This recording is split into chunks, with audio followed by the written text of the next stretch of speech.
Hello student, आज model set का revision कराने वाले हैं जो आपके 2024 के एग्ज़ाम में लगभग आ सकते हैं।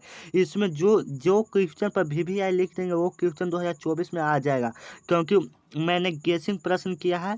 तो आप लोग अभी तक आप हमारे व्हाट्सएप ग्रुप में नहीं जुड़े हैं तो जुड़ सकते हैं, क्योंकि मैं नंबर देने वाला हूं, तो आप जुड़ सकते हैं। तो चलिए पहले एक क्वेश्चन की शुरुआत कर लेते हैं, उसके बाद नंबर देता हूं। सबसे पहले एक क्वेश्चन की शुरुआत कर लेते हैं। आप थोड़ा जूम कर लेते हैं कि आप लोग को साफ दिखे। कह रहा है कि लेंस में मुख्य फोकस की संख्या कितनी होती है। लेंस में मुख्य फोकस की संख्या कितनी होती है, आपको बताना है कि लेंस में मुख्य फोकस की संख्या कितनी होती है। ऑप्शन ए है 2, ऑप्शन बी है 1, ऑप्शन सी है 3, ऑप्शन डी है इनमें से कोई नहीं। तो हम आपको बता दें कि एक F1 होता है और एक क्या होता है, F2 होता है। तो लेंस में मुख्य फोकस की संख्या कितनी होती है, 2 होता है। इसको आप वीवीआई लगा लीजिए, क्योंकि ये 2012 और 2015 में पूछा गया है। आप इसे वीवीआई लगा लीजिए, क्योंकि 2012 और 2015 में पूछा गया है, तो आप इसे वीवीआई लगा लीजिए। तो चलिए, अभी तक आप हमारे व्हाट्सएप ग्रुप में नहीं जुड़े हैं तो जुड़ सकते हैं, क्योंकि मैं यहाँ पर नंबर देने वाला हूँ। तो लिखिए और मैसेज ही कीजिए, फ़ोन नहीं कीजिएगा, सिर्फ मैसेज ओनली। तो आपको 99% है कि आपके मैसेज का रिप्लाई दिया जाएगा, आपको तुरंत ग्रुप में जोड़ दिया जाएगा। तो लिखिए 9334517119, 9334517119, यह मेरा व्हाट्सअप नंबर है। तो आज आप इस पर मैसेज ही लिखिए। यहाँ पर रोजाना PDF फिर डाला जाता है, तो आप लोग इसका लाभ उठा सकते हैं। अधिकतर बच्चे लाभ उठा रहे हैं। ऐसा कोई क्षेत्र नहीं जहाँ बिहार वाला सर का एक भी बच्चा नहीं हो। तो चलिए, आप जल्द से जल्द इस ग्रुप में जुड़ें, जल्दी से जल्द। इसको थोड़ा साफ कर लेते हैं। चलिए आगे चलते हैं। कह रहा है कि समतल दर्पण द्वारा बना प्रतिबिंब सदा होता है। समतल दर्पण द्वारा बना प्रतिबिंब सदा होता है, वास्तविक होता है, आभासी और सीधा होता है। वास्तविक और सीधा है कि आभासी और उल्टा होता है। तो समतल दर्पण द्वारा बना प्रतिबिंब वास्तविक होता है। आपको पता होना चाहिए कि समतल दर्पण द्वारा बना प्रतिबिंब क्या होता है, वास्तविक। इसमें तो सभी क्वेश्चन इंपॉर्टेंट है, पर मैं जो कह दूंगा कि जो वीवीआई है, तो आप उसे एकदम ध्यान में रख लीजिएगा। तो वहीं 2024 में लगभग आ सकता है, क्योंकि मैं थोड़े भगवान हूँ कि आपको सही सही बता। मैंने सिर्फ गेस किया है कि ये आ सकता है, तो लगभग आ सकते हैं। तो चलिए आगे चलते हैं। कह रहा है कि आंख व्यवहार करता है। आप इसको वीवीआई ले लीजिए, क्योंकि यह 2012, 2017, 2021 में पूछा गया है। 2012, 2017, 2021 में पूछा गया, तो आप इसे वीवीआई ले लीजिए। आप इसे ध्यान में रख लीजिएगा। चलिए, अवतल दर्पण की तरह आंख व्यवहार करता है। अवतल दर्पण की तरह, कि उत्तल लेंस की तरह, कि समतल दर्पण की तरह, कि इनमें से कोई की तरह। तो आंख व्यवहार करता है, आपको पता हो तो कमेंट में आप जवाब देते जाइए। तो आंख व्यवहार करता है उत्तल लेंस की तरह। आंख व्यवहार करता है उत्तल लेंस की तरह। आंख कैसा व्यवहार करता है, उत्तल लेंस की तरह, आपको पता होना चाहिए। आगे चलिए। कह रहा है कि स्पेक्ट्रम प्राप्त करने के लिए किसका उपयोग किया जाता है। स्पेक्ट्रम प्राप्त करने के लिए किसका उपयोग किया जाता है। कांच की सिल्ली का प्रयोग किया जाता है, कि अवतल दर्पण का प्रयोग किया जाता है, कि उत्तल लेंस का प्रयोग किया जाता है, कि प्रिज्म का उपयोग किया जाता है। तो स्पेक्ट्रम प्राप्त करने के लिए प्रिज्म का उपयोग किया जाता है, आपको शायद पता होगा। स्पेक्ट्रम प्राप्त करने के लिए किसका प्रयोग किया जाता है, प्रिज्म का प्रयोग किया जाता है। आगे चलते हैं। कह रहा है कि रेटिना पर किसी वस्तु का उल्टा तथा वास्तविक प्रतिबिंब किसके द्वारा बनता है। रेटिना पर किसी वस्तु का उल्टा तथा वास्तविक प्रतिबिंब किसके द्वारा बनता है। परिचारिका के द्वारा बनता है, कि पश्चमाही पेशिया के द्वारा बनता है, कि आम नेत्र लेंस के द्वारा बनता है। तो आपको बताना है कि रेटिना पर किसी वस्तु का उल्टा तथा वास्तविक प्रतिबिंब किसके द्वारा बनता है। तो आम नेत्र लेंस के द्वारा बनता है, आम नेत्र लेंस के द्वारा। इसमें तो सभी क्वेश्चन महत्वपूर्ण है। जो मैं अगर कह दूं कि वीवीआई है, तो आप उसे एकदम ध्यान में रखिएगा, ध्यान में रखिएगा। चलिए आगे चलते हैं। एक विद्युत बल्ब का रेटिंग 200। अच्छा, ये तो आ गया न्यूमेरिकल से आ गया। तो एक कहाँ से आ गया, न्यूमेरिकल से आ गया। तो आप इसे देख लीजिएगा, ये न्यूमेरिकल से। तो इसको मैं जब न्यूमेरिकल कराऊंगा तो इसको बता देंगे। हाँ, या अगर ये क्वेश्चन बहुत भी आई है, क्योंकि ये 5 बार एग्जाम में पूछा गया है। 2017 के एग्जाम में, 2022 के एग्जाम में, और 2020 के एग्जाम में। हाँ, 2020 के एग्जाम में। इसका सीधे राइट आंसर बताऊंगा। इसको न्यूमेरिकल वाला में कराऊंगा, तो इसका राइट आंसर हो जाएगा 484 ओम। एक विद्युत बल्ब का रेटिंग 420 वोल्ट और 100 वाट है, तो इसके फिलामेंट का प्रतिरोध होगा 484 ओम होगा। तो आप लोग इसे याद कर लीजिएगा, क्योंकि यह न्यूमेरिकल कराऊंगा तो इसका सोल्यूशन बताऊंगा। तो चलिए, यहाँ पर बहुत लेट हो जाएगा, वीडियो लंबा ज़्यादा नहीं करना चाहता हूँ। यहाँ पर थोड़ा जूम कर लेते हैं कि आपको साफ थोड़ा दिखे। यहाँ पर देखिएगा। कह रहा है कि विभवांतर मापने वाले यंत्र को क्या कहते हैं। विभवांतर मापने वाले यंत्र को क्या कहते हैं। एमीटर कहते हैं कि वोल्ट मीटर कहते हैं कि गैल्वेनोमीटर कहते हैं कि इनमें से कोई नहीं कहते हैं। तो विभवांतर मापने वाले यंत्र को वोल्ट मीटर कहते हैं। आपको पता होगा तो आप कमेंट में जवाब देते जाइए। विभवांतर मापने वाले यंत्र को क्या कहते हैं, वोल्ट मीटर कहते हैं। आगे चलते हैं। ये मीटर को विद्युत परिपथ में कैसे जोड़ा जाता है। ये मीटर को विद्युत परिपथ में कैसे जोड़ा जाता है। अगर आपका इसका जवाब पता है तो आप कमेंट में दीजिए। ऑप्शन है श्रेणी क्रम में कि पार्श्व क्रम में कि ये भी दोनों में कि इनमें से कोई नहीं। तो आप गड़बड़ा कर मत मार दीजिएगा कि ये भी दोनों होगा। तो ये मीटर को कौन सा क्रम में जोड़ा जाता है, तो श्रेणी क्रम में जोड़ा जाता है। आपको पता होना चाहिए मीटर को श्रेणी क्रम में जोड़ा जाता है। तो आगे चलते हैं। विद्युत मोटर परिवर्तित करता है। विद्युत मोटर परिवर्तित करता है यांत्रिक ऊर्जा को विद्युत ऊर्जा में, कि विद्युत ऊर्जा को यांत्रिक ऊर्जा में, कि रासायनिक ऊर्जा को विद्युत ऊर्जा में, कि विद्युत ऊर्जा को रासायनिक ऊर्जा में। तो विद्युत मोटर विद्युत ऊर्जा को यांत्रिक ऊर्जा में रूपांतरित करता है। आपको पता होना चाहिए विद्युत ऊर्जा को यांत्रिक ऊर्जा में। आप इसमें गड़बड़ाइएगा नहीं। और अगर विद्युत जनित पूछे तो यांत्रिक ऊर्जा को विद्युत ऊर्जा में, जनित पूछे तो यांत्रिक से विद्युत ऊर्जा में, और विद्युत मोटर पूछे तो विद्युत ऊर्जा से यांत्रिक ऊर्जा में। यह VVI है, आप इसे VVI लगा लीजिए क्योंकि यह बहुत बार एग्जाम में पूछा गया। आप इसे VVI लगा लीजिए, आप इसे VVI लगा लीजिए क्योंकि यह बहुत महत्वपूर्ण है। तो आप इसे VVI लगा लीजिए। MCQ प्रश्न है, बहुत महत्वपूर्ण प्रश्न है, आप इसे लगा लीजिए। चलते हैं आगे, चलते हैं। कह रहा है यहाँ पर आगे देखिएगा।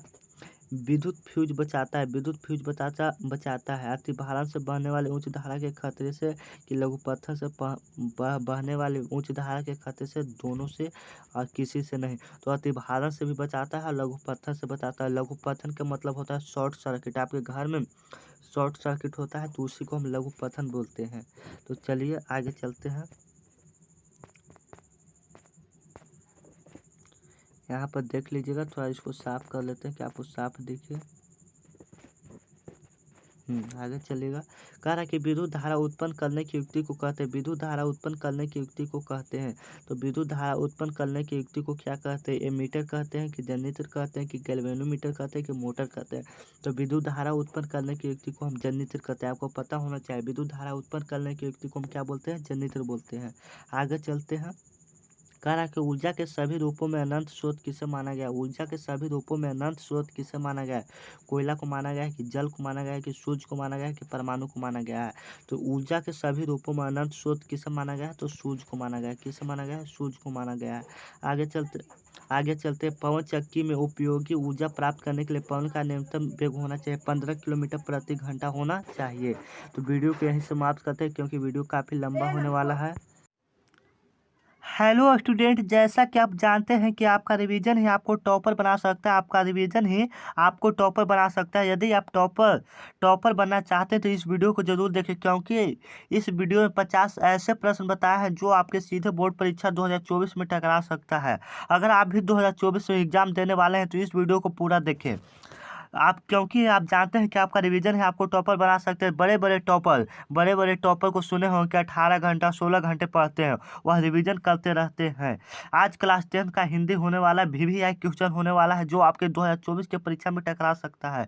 अगर आप भी बिहार बोर्ड से तैयारी कर रहे हैं तो मेरे चैनल को सब्सक्राइब कर लें एवं मोटिवेट के लिए हमारे चैनल को सब्सक्राइब कर लें, क्योंकि यहाँ मोटिवेट एवं क्लास 10 की बेहतरीन तैयारी कराया जाता है। यहाँ पर रोजाना रिवीजन कराया जाता है। तो चलिए टाइम को महत्वपूर्ण समझते हुए सबसे पहले क्वेश्चन की तरफ चलते हैं। इसको थोड़ा जूम कर लेते हैं, आप लोगों को साफ दिखे। सबसे पहले यहाँ से आते हैं, देखिएगा यहाँ पर क्वेश्चन आ गया। कह रहा है निम्न में से कौन पड़ोसियों के आवारागर्द छोकरों के साथ लट्टू नचा रहा था। यह क्वेश्चन कहाँ से आ गया, यह क्वेश्चन आ गया खोखा से, मतलब 20 के दांत कहानी से आ गया। पूछ रहा है कि निम्न में से कौन पड़ोसियों के आवारागर्द छोकरों के साथ लट्टू नचा रहा था। ऑप्शन ए है खोखा, ऑप्शन बी है रजनी, ऑप्शन सी है मदन, ऑप्शन डी है आरती।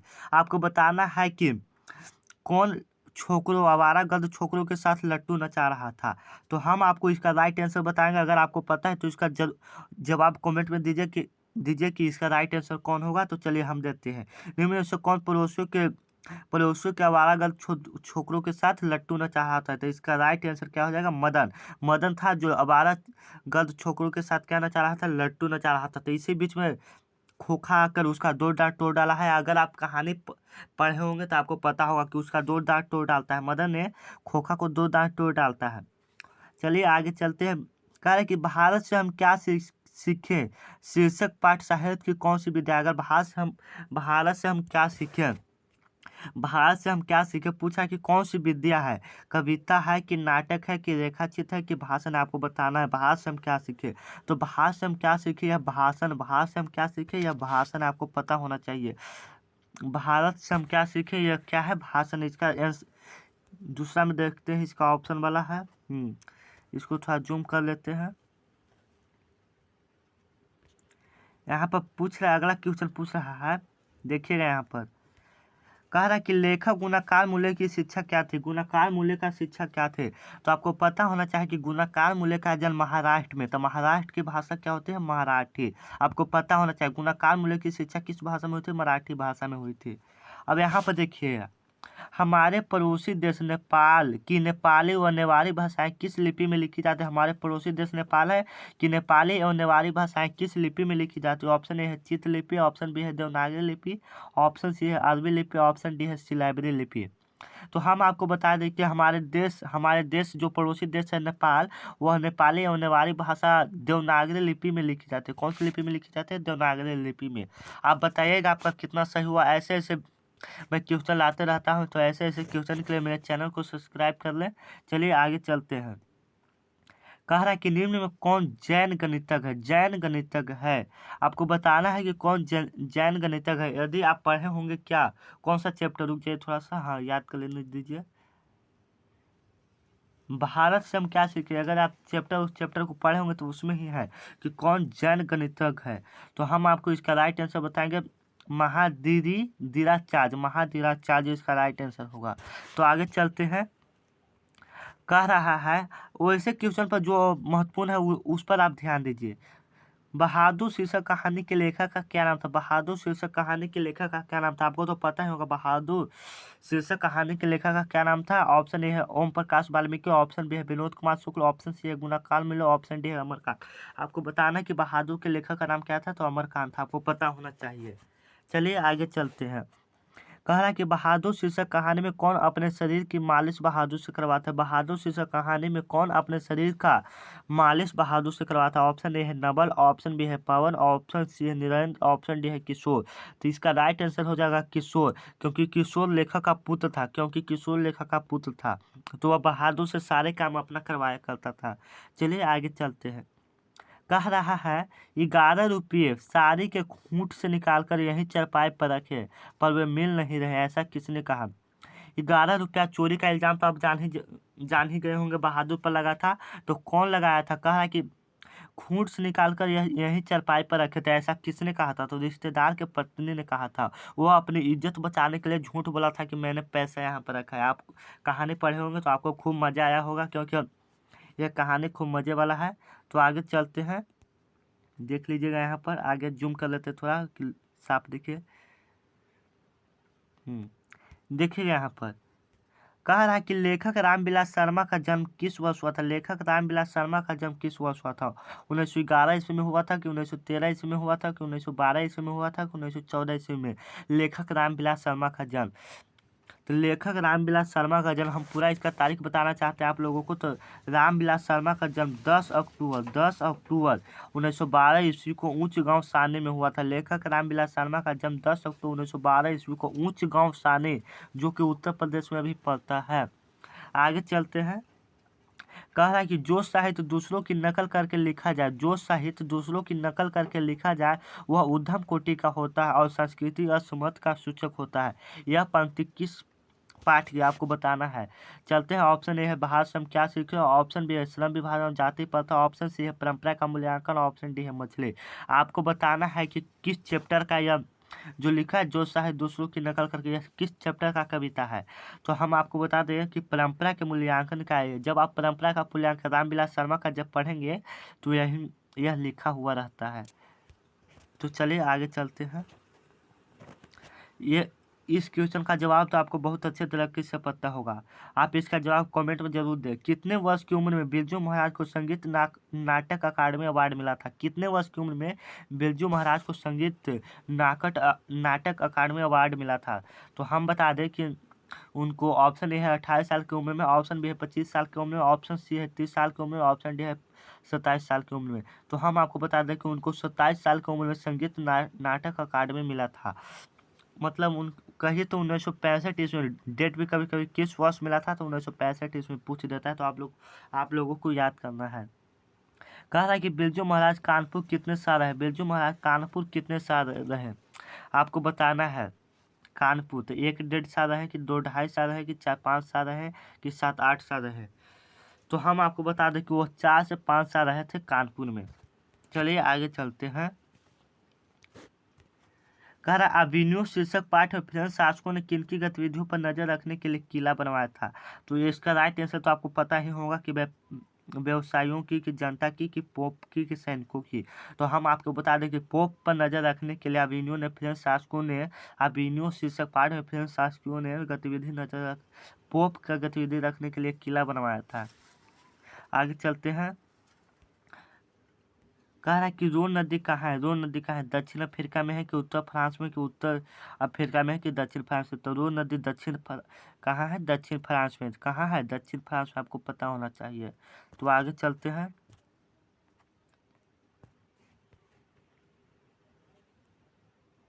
थोड़ा जूम कर लेते आपको कुछ साफ लिख दिखे।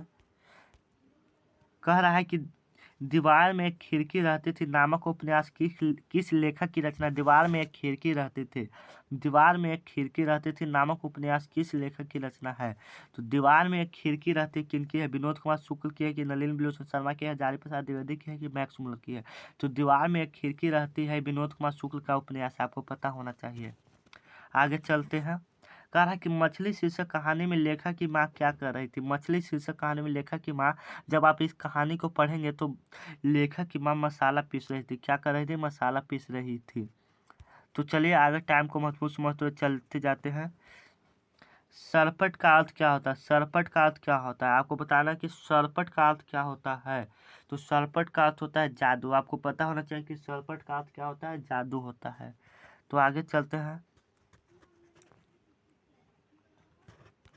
कह रहा है कि यतीन मिश्र ने स्पीक मैके विरासत 2001 के कार्यक्रम के रूपांकर कलाओं पर केंद्रित किस पत्रिका का संपादन किया था? तो आपको हम बता दें कि वह गिरिजा किनका संपादन किए थे? गिरिजा का संपादन किए थे। तो आगे चलते हैं। कह रहा है अमीरुद्दीनी माने बिस्मिल्लाह खां का नाम है। बिस्मिल्लाह खां का ननिहाल कहाँ था?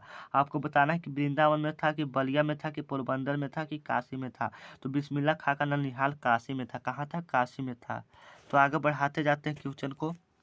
देखिएगा यहाँ पर कह रहा है बिस्मिल्लाह खां फिल्म देखने के लिए किनसे 6 पैसे मांग लेते हैं? किनसे 6 पैसे मांग लेते हैं? ऑप्शन ए है मामू से, ऑप्शन सी बी है मौसी से, ऑप्शन सी है नानी से। आपको बताना है कि किनसे 6 पैसे मांग लेते हैं। तो इसका राइट आंसर हो जाएगा मामू से वह 6 पैसे मांग लेते हैं। कहा है कि हरिजन नामक ऐतिहासिक पत्र के रचनाकार का नाम क्या है? तो हरिजन, आप जानते हैं कि हरिजन नामक ऐतिहासिक पत्र का रचनाकार महात्मा गांधी। इसका राइट आंसर हो जाएगा महात्मा गांधी। चलिए टाइम को महत्वपूर्ण समझते हुए वीडियो को बढ़ाते जाते हैं। अगर गलती का एक भी हुआ होगा तो आप इसका जवाब कमेंट में दे सकते हैं कि सर गलती हो गया है। चलिए आगे चलते। कह रहे हैं महात्मा गांधी जी का हत्या किस वर्ष हुआ था? आपको बताना है कि महात्मा गांधी जी की हत्या किस वर्ष हुआ था। तो हम आपको बताते हैं कि ऑप्शन ए है 1947, ऑप्शन बी है 1948, ऑप्शन सी 1949, ऑप्शन डी है 1950। तो महात्मा गांधी जी की हत्या 1948 ईस्वी में हुआ था, आपको पता होना चाहिए। महात्मा गांधी जी की हत्या 1948 ईस्वी में हुआ था। आगे चलते हैं, क्वेश्चन को आगे बढ़ाते जाते हैं। कह रहा है कि शेर साहब की कितनी लड़कियां थी? शेर साहब की कितनी लड़कियां थी? आपको जल्द से जल्द कमेंट में जवाब दीजिए कि शेर साहब की कितनी लड़कियां थी। तो आपको बताना है कि शेर साहब की कितनी लड़कियां थी। 2 थी कि 4 थी कि 5 थी कि 6 थी? तो शेर साहब की कितनी लड़कियां थी? तो शेर साहब की 5 लड़कियां थी। कितनी लड़कियां थी? तो 5 लड़कियां थी। इसका राइट आंसर। आगे चलते। कहा है कि दक्षिण भारत के पांडव प्रदेश में किस राजा के प्रेम ताम्रपत्र मिले हैं? राजा शंकर प्रताप के, कि राजा रत्नेश के, कि राजा सौदी के, कि राजा वर्गुन के। तो दक्षिण भारत में राजा वर्गुन के पालियम ताम्रपत्र मिला है, ताम्रपत्र मिला है, आपको पता होना चाहिए। तो आगे चलते हैं, यहाँ पर देख लीजिएगा, कह रहा है कि बेतमा दान पत्र किस वर्ष का है। तो बेतमा दान पत्र 1020 ईस्वी का है, कि 1030 ईस्वी का है, कि 1040 ईस्वी का है, कि 1050 ईस्वी का है। तो इसका राइट आंसर हो जाएगा 1020 ईस्वी का। बेतमा दान पत्र किस वर्ष का है, 1020 ईस्वी का है। कह रहा है कि थ का उच्चारण स्थान होगा ओष्ठ होगा, कि दंत होगा, कि कंठ होगा, कि मूर्धा होगा। तो थ का उच्चारण स्थान दंत होगा। थ जितना तथ दध हो जाएगा वो दंत से होगा। क्या से होगा, दंत से, आपको पता होना चाहिए। कह रहा है कि व्यंजनों वर्णों को कितनी श्रेणी में, यह तो व्याकरण का क्वेश्चन आ गया, तो इसको हम व्याकरण में बता देंगे, क्योंकि अभी मुझे यह क्वेश्चन पता नहीं है। तो चलिए आगे चलते हैं, किताब वाला क्वेश्चन सिर्फ करवाएंगे, इसमें व्याकरण में व्याकरण क्लियर कर देंगे। तो चलिए यहाँ पर देख लेते हैं। ये तो आपको पता ही होगा कि संज्ञा के कितने भद है, इसका आप कमेंट में जवाब दीजिए। व्याकरण कहें तो व्याकरण में ही खत्म करेंगे, तो आप इसको दे दें, जवाब दें। सब व्याकरण है, तो व्याकरण में इसको क्लियर करेंगे। आगे बढ़ाते हैं, इसको देख लेते हैं आगे बढ़ा के। ये सब व्याकरण वाला है, आगे बढ़ाते जाते हैं। ये सब व्याकरण अभी आ रहा है, अब आ गया है। किताब का क्वेश्चन यहाँ पर देख लीजिएगा। 65 नंबर क्वेश्चन आ गया है। कह रहा है कि सच्चिदानंद हीरा वात्स्यायन अज्ञे की कविता निम्न में कौन है। लौटकर आऊंगा फिर है, कि हमारे नींद है, कि मेरे बिना तुम प्रभु, की हिरोशिमा है। तो सच्चिदानंद हीरानंद वात्स्यायन अज्ञे का कविता हिरोशिमा है, आपको पता होना चाहिए। तो चलिए वीडियो को यहीं समाप्त करते हैं, क्योंकि वीडियो ज़्यादा लंबा हो रहा है। मैं वीडियो को ज़्यादा लंबा बनाने की कोशिश नहीं करता हूँ। अभी तक आप हमारे चैनल को सब्सक्राइब नहीं किए तो सब्सक्राइब कर सकते हैं, और दोस्तों में एक शेयर तो ज़रूर बनता है ऐसे क्वेश्चन लेने के लिए। अगर अभी तक आप हमारे टेलीग्राम या व्हाट्सएप ग्रुप में नहीं जुड़े हैं तो जुड़ सकते हैं। मेरा व्हाट्सएप नंबर है, लिख लीजिए, 9334517119। यह मेरा व्हाट्सअप नंबर है, तो इस पर आप जुड़ सकते हैं। वो मैसेज ही करके बोले कि सर मुझको ग्रुप में जोड़ दीजिए, तो आपको जोड़ देंगे। तो चलिए वीडियो को यहीं पर समाप्त करते हैं। अभी तक आप हमारे टेलीग्राम में भी ग्रुप में नहीं जुड़े तो जुड़ सकते हैं। वहाँ पर सर्च कीजिए बिहार वाला सर, तो वहाँ पर आ जाएगा, तो वहाँ पर आप जुड़ सकते हैं। तो चलिए वीडियो को यहीं समाप्त करते हैं।